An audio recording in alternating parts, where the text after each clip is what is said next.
हवन यज्ञ और भंडारे के साथ हुआ श्रीमद् भागवत कथा का समापन। फफूंदरैया नगर में स्थित महावीर धाम मंदिर परिसर में चल रही भागवत कथा शनिवार को संपन्न हो गई। कथा के समापन के अवसर पर हवन यज्ञ और भंडारे का आयोजन किया गया। भारी संख्या में श्रद्धालुओं ने पहले हवन यज्ञ में आहुति डाली और फिर प्रसाद ग्रहण कर पुण्य कमाया।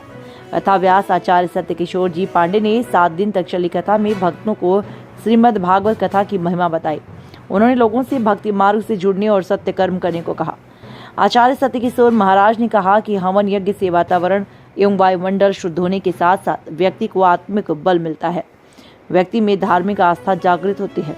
दुर्गुणों की बजाय सद्गुणों के द्वार खुलते हैं।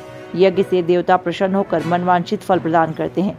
उन्होंने बताया कि भागवत कथा के श्रवण से व्यक्ति भवसागर से पार हो जाता है। श्रीमद् भागवत से जीव में भक्ति, ज्ञान और वैराग्य के भाव उत्पन्न होते हैं।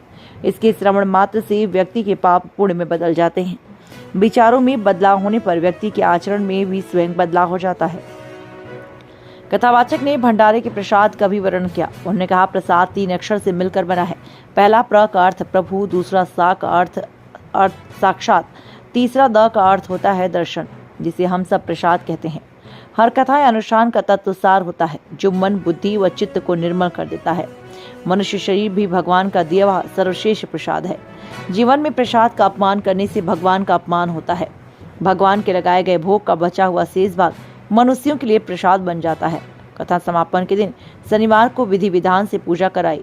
दोपहर तक हवन और भंडारा कराया गया, जिससे श्रद्धालु भक्तजनों ने भंडारे का प्रसाद छका। उप संपादक विमल पांडे की रिपोर्ट।